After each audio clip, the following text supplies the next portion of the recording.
Our guest is Dan Kane. Welcome, Dan. Thank you. Thank you for being here today. We appreciate it. My pleasure. Let's start off by talking about your college experience at Cornell. So, as most people who just get to college, I really had no idea what I was supposed to be doing there or what I was supposed to be majoring in. I jumped around as a freshman, sophomore from liberal arts into applied economics and back and forth. Started at poetry and moved to econ and never really found my way. Right around sophomore year, though, at Cornell, I noticed two things. First of all, it was very cold, and I probably would have done better in a warmer climate, being from South Florida. And the other thing was that there was a massive amount of inefficiencies on the campus. And this was right around 1997, 1996. The internet had not really come out. You know, you're talking pre-Internet Explorer, Netscape. This was like Mosaic. This is back in the day. And the dorms were all wired. And we were using all that great connectivity to play Doom and Duke Nukem, and there was really nothing academic about it, but it was wonderful. And I realized that I sort of had this moment of clarity, this aha moment, sitting in an intro to stats class, one of those major classes that all business majors have to take. So you're talking 300 kids in a classroom with a tiny desk that you can barely get to stay on the thing because it's been there for 80 years. And the instructor is doing a great job of bouncing back and forth between twin overhead projectors, scribbling all these stats, scribbling different curves and this and that. And so us students on this half desk that we can't even get to stay put are trying to transcribe all of this data on these overhead screens. We're not actually learning stats. We're becoming experts at trying to take shorthand notes. And it was very frustrating. It was frustrating for the teacher who was used to teaching a much smaller class size, who suddenly, when the department said everyone has to take it, is now teaching 300 kids with 30 sections and stats, and it really was a disaster. And so Dr. Cindy Van Ness kind of had a plea, if there are any ideas that people have on how to make this more efficient, because we were really spending the first and last 5 to 10 minutes of class just handing assignments into the middle and collecting our homework and the giant reams of paper. And so I came up to her and I said, we could put some of this on this network that are in the dorms and in the libraries. And it was all very new and we didn't exactly know what we were doing. But over that first semester, we built a website for the class. And because it was a stats class, I did my project on the effectiveness of this new website. And it wasn't really much to it. I mean, it was the assignments and the notes, and eventually by the end we're having little discussions and so on. And the students loved it. They loved it for the convenience. They felt it really enhanced their learning. And the instructor tried something which was one of the best decisions for both of us that's ever been made, where she said, okay, instead of having students write their notes in class, just taking notes on what I'm doing, I'm going to give them the notes right before class so that they can print them out in their dorms or in the library and bring the printed class notes to class and then take notes in the margins on how effective or how to learn. And so we instantly went from a group of 300 people trying to transcribe data to 300 people who had the graphs and the charts in front of us and could actually try to learn during class on it. And some professors had been printing notes ahead of time doing it, but this really made it affordable for the department, who now, instead of having to print reams and reams of notes, could say, all right, the students could do it themselves. The students could learn better, and everyone won from this. So that was sophomore year of Cornell, and one thing led to another, and every class I had, the instructor said, you're going to do a website for me, right? And I said, sure, of course. Which helped me because I got the answer keys an hour before everyone else did, so that was always nice. And over the next few semesters, it grew, eventually turning into a business. And it started off starting at Info Course, is that correct? CourseInfo. CourseInfo, InfoCourse, both back in the camel case names of companies. CourseInfo started exactly to fulfill those course websites. There was no program, there was no Blackboard like we have today. It was designed to really be a services company to instructors to build out class websites. And what happened was, by the third semester of me doing this, I couldn't keep up with the emails. I was getting 100 emails a day, change this assignment, update this thing, 3B is listed incorrect.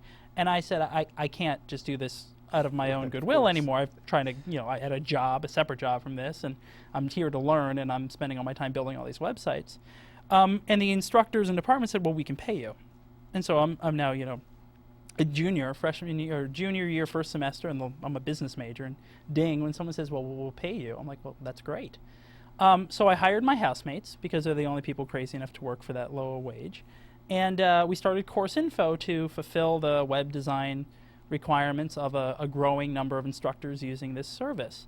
And what happened was CourseInfo started out purely as a service, but over time, we became overwhelmed. So it went from me being overwhelmed to all of a sudden the 7 of us being massively overwhelmed with the volume. And so what we had to do internally was build little tools to help us manage the assignments and manage the announcements and the documents and the grades. Right. And eventually, we gathered up the users and we had a meeting and we said, look, if we made these tools really, really easy, could you post your own grades? Could you post your own documents and have your own forums? Yeah. And they said, well, it'd have to be really easy, but sure, we could learn how to do this. And so one tool at a time, we started building out what became a software product for education. And it wasn't long before the entire department and eventually the entire school and then the entire university were all using what we were calling course sites from CourseInfo. Right. And then other schools started seeing what Cornell was doing, and they contacted us saying, could we license this? And that's when the brighter light bulb went off, saying, wow, there's more than just maybe a consulting opportunity here for a student gig to help pay for parties. This could actually be a job. This could be something much bigger. Yeah, wow, that's a great story. So you didn't always know that you wanted to be an entrepreneur? I think everyone who is an entrepreneur feels that they have that sort of calling to fix problems. And for me, that's just one of the definitions. An entrepreneur is just someone who's not content with the way things are. It's not necessarily, they're in it for the money or they're in it to build a business or for the fame or the glory, because most of the time it's none of those things. But every entrepreneur I've met who has been successful has had that itch that they just can't scratch, and they see problems and they are compelled to fix them. Sure. And so that's how it started for me. It was just, sitting in a classroom, seeing a problem and saying, there's a way to fix it, and then recognizing the business opportunity that the solution provided. But I think if it wouldn't have been that particular itch, I would have had to find something else to scratch. Why don't you give some tips to some young college students that are either trying to start a business while they're in college, or they know they would like to start a business, very early on? Well, the best advice type thing I can give there is that there's no better time in your life than when you're in college or just out of college, because your expectations and your, if you will, your risk aversion is so low. I mean, you're willing to take risks, and you're eating ramen last week, and if you fail, you're eating ramen next week, and it's not that big of a deal. You don't need to jump up to Red Lobster and Morton's. Those are 2 different steps, by the way, right away. And so there's no better time. Your requirements, your cost of living is low. You can move in with friends, you can stay with your parents, whatever it takes. But you can do things at that point in life that, believe me, once you start getting serious about family, or you have a family and you have ideas, your ability to say, look, I'm not going to draw a salary for a year becomes very difficult to tolerate. And if it's something that entrepreneurs can tolerate, a lot of risk, but sometimes their spouses can, or their girlfriends can, or their boyfriends can, or so on. So no better time in your life to start it than when you're in college. And the most important aspect as you're going after this is to be passionate. You have to really believe in it. And I'm sure that the other people you've talked to have really said something along the same lines. It really comes down to your passion, your willingness to make this successful. And if it takes an ounce of blood, it takes an ounce of blood. If it takes a pound of flesh, you'll give it a pound of flesh. And if it needs more, you're willing to give it. And you're willing to sacrifice yourself for the ideas. And the ability to do that and the willingness to do that, and surrounding yourself with other people who share that vision and that willingness to sacrifice, is really one of the biggest reasons I've seen entrepreneurs become successful. It's not something that you can just do on a 9 to 5 and a couple hours on the weekends. It has to be something you live and breathe and eat, and that is your life. Yeah, that is great advice. Why don't we go back, continue on the story of how CourseInfo eventually became Blackboard, I would say the world's largest course management tool that universities use all over the United States. Sure. So there I was in 1998, and I'm about to graduate. I've got about 12 universities now licensing CourseInfo. So I've got some revenue. Not a lot. I think we're licensing it for $10,000 a university back then, something very inexpensive. Because we really didn't know what it was worth at the time. But, you know, for us, that was $120,000, and we're not drawing salary. It sounds great. But the reality of life settled in, and we realized that, you know, myself and all my friends were getting, you know, great job offers, and we had to make a decision on whether we wanted to see this through or not. So I remember the meeting very vividly, where we kind of sat around and all decided unanimously that we were going to give this thing a real big ride, and we're going to give it a shot. And so we needed to raise real capital, not so much to pay us a salary, because again, we were all living together, 7 housemates, you know, ramen and was the meal du jour anyway. So we didn't have a lot of requirements. So you had 7 people living in one house. 7 housemates. I started CourseInfo with my best friends, all of them my housemates. All of us proceeded to, we met day 1 of freshman orientation. And all working on the same project. All working on, well, and all from different walks of life. So myself and my partner Steve Gelfitz were business majors. We had some engineers. We had a psych major. But we all lived on the same hallway our freshman year in the dorms. We were all in the same freshman orientation group. Our sophomore year, we all thought, okay, we're all good friends. Let's go move in a house together. So we did that. And then second half of my sophomore year is when I had the idea and I started hiring my housemates, my friends, to help me build this. Sure. So we 7 stayed together through thick and thin, through missing payroll and raising, you know, massive rounds of financing, all the way through it for the last 15 years. These are, you know, still my best friends. But anyway, back to the story of CourseInfo. So we knew we had to raise money, and we knew enough from our classes to learn, you know, that you can raise such a thing as venture capital, and, you know, not real practical on how you do it, but we knew it was out there. So we started looking around and ran into all sorts of unsightly people and sharks swimming around who wanted 80% of the company for $100,000 and bad things. But eventually bumped into the right people. And in this case, it was a group of people who shared the same vision of us that we did, that this could really change the way that education was done. And they were coming out of KPMG's higher ed consulting group. Okay. And so I met Matthew Patinsky and Michael Chasen, who were the other 2 founders of Blackboard. And we realized that CourseInfo had this great product and needed a vehicle and quite honestly some credibility, because even back then you needed something that said, all right, you're more than just a bunch of kids with a good idea. This was pre.com bubble 1.0, if you will, where any kid with an idea and a website would get, you know, millions of venture. So for us to do it, because the web phenomenon hadn't really happened yet, we had to really say, all right, what does it take as a critical mass to get, you know, passion and interest and venture? And it turned out the critical mass was exactly those 2 halves meeting. And so CourseInfo merged with the KPMG spinoff to form Blackboard. And we raised our first, second, third, fourth, fifth round of financing that way. We ended up closing 5 rounds of venture capital, raising over $130 million in venture, eventually taking the company public. Where it's still trading today, high and above even in this market. Its opening many years ago. So it's been a success by all measures. We went from 12 clients to over 4,000 clients. Yeah. And the product is now sold in over 100 countries and 16 languages all over the world. It's got a good market cap, right? It's, yes, depending on the day and the stock market, but you know, it's roughly $1 billion company. Yeah, that's awesome. So I'm sure you had a ton of different experiences throughout the process of growing Blackboard. Share with us some real lessons, business lessons that you learned throughout the process that you carried with you. And so there are so many good lessons, because there were so many false starts and failures, a lot more of those than successes. You know, so for every time we had a product launch that was phenomenal, you know, we launched 3 or 4 products that were duds. In the industry. And you honestly, you really do learn more from your mistakes than you do from your success. And even trying to replicate your success sometimes is tricky, because you're not sure exactly what the ingredients were that made it. But certain things really emerged over the last 15 years of doing this. The first is that you can't listen to the naysayers and the people who just don't believe it. Everyone we talk to, pretty much without exception, said that education has been done a certain way for the last 2,000 years. It's been a guy with a rock drawing on something, and there's a bunch of people over there, and we're going to use the Socratic method, and we're going to teach you that way, and that's how you're going to learn. And nothing has changed that, they would say. We've evolved from a stone tablet to a pencil to an overhead projector to PowerPoint.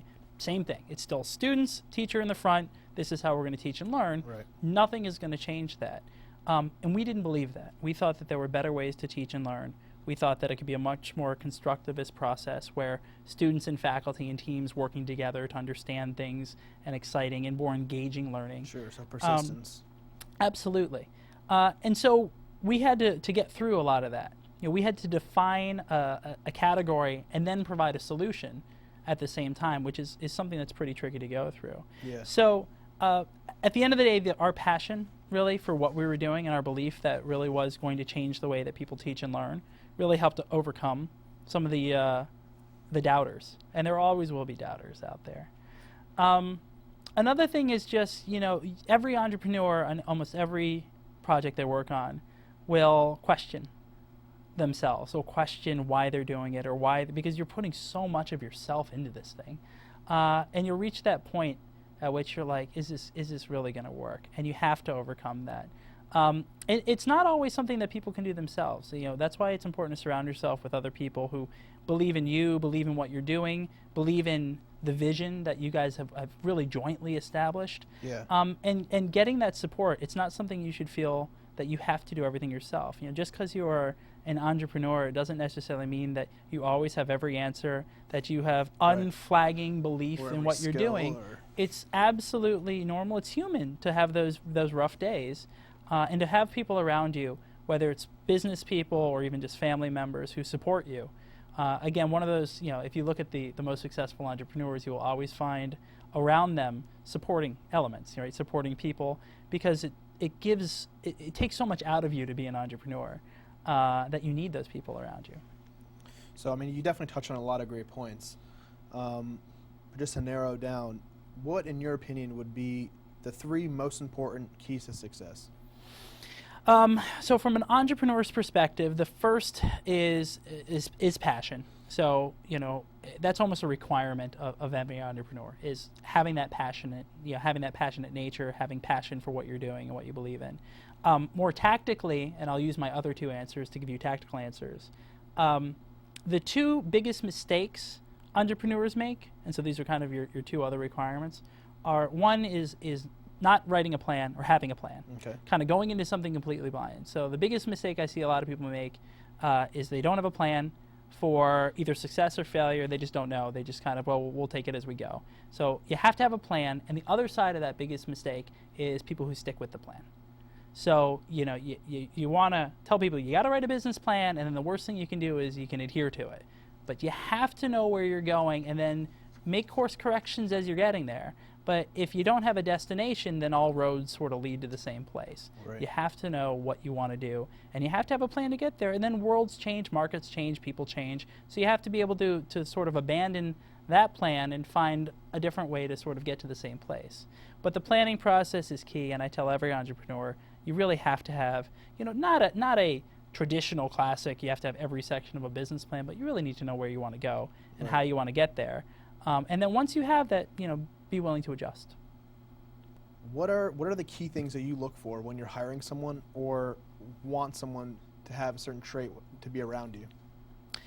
It really depends on the specific position. Obviously there's some characteristics of anyone I look for, honesty, integrity, how truthful they are. I won't even consider someone if they've bent the truth on a resume. And people do, especially in this economy. But focusing more on the positive, you want to look for people who have that same passion, and you don't necessarily want to bring in all leaders.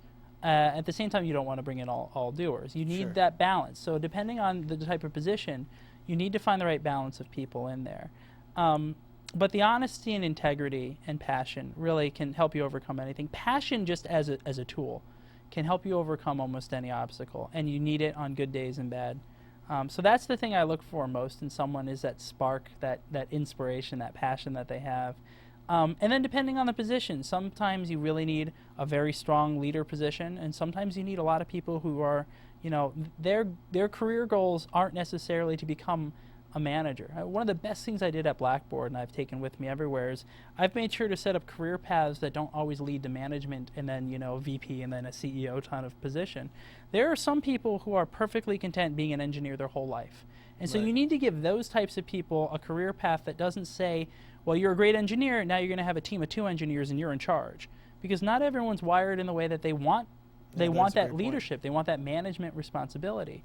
And I've seen this at so many other companies, that the only way for people to move up is to start building a team, and that's not what they want to do. Right. And so making sure that in your own organizations you set up career paths for people that let them follow their passions, which may not be leadership or management, is really important as well.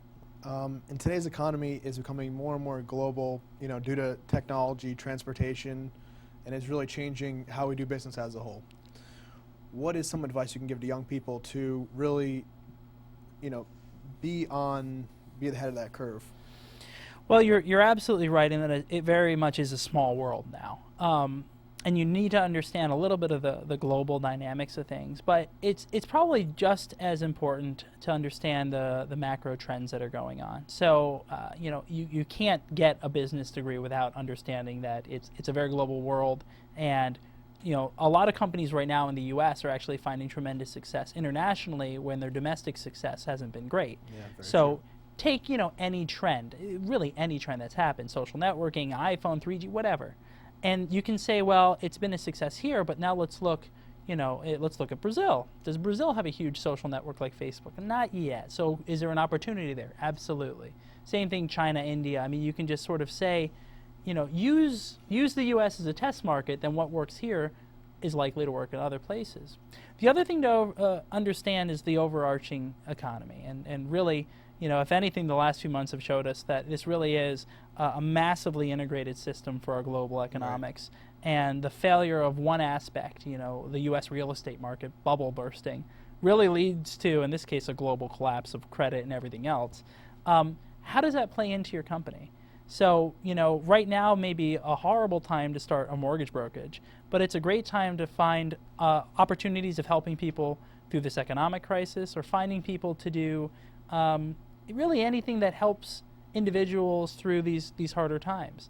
So, for every time you have an economic collapse like this, real estate goes down, bankruptcies go up or foreclosures go up. So how can you as a entrepreneur understand those dynamics? Because really there's always going to be this seesaw going on, and you really need to understand how you can best capitalize on it.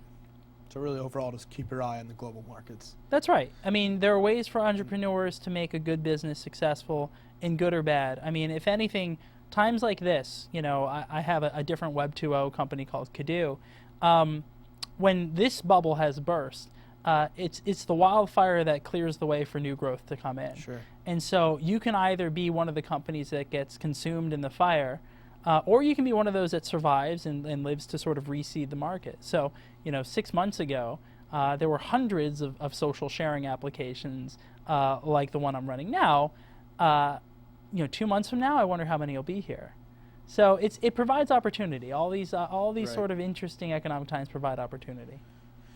So do you have any final words, final thoughts, advice for young people trying to be successful, trying to pursue their dreams?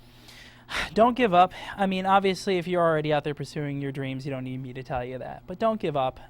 Seek out people who want to help, and believe me, they're out there. And they may take all sorts of strange shapes and forms, but there are people out there who want to help entrepreneurs. And there are resources out the wazoo for entrepreneurs that most entrepreneurs don't know about. And they range in scope from national sites to help entrepreneurs do everything from securing loans to starting their business, to state and regional groups, to even right here on campus. There's a whole in your backyard, an EDC corporation for emerging companies to be incubated, so they don't have to have all the upfront costs of buying right. real estate and copiers and all that. They can incubate their company, and when it's ready to grow up into something else, they can move out of the incubator. So you have to really understand what's available to you and take advantage of it. Okay, great. Last question. Final key, number one key to success. The number one key to success, and I've said it 18,000 times today, is passion. Passion. Passion. All right. Well, Dan, thank you very much for being with us today. Thank you for having me. Appreciate it very much. And thank you for joining.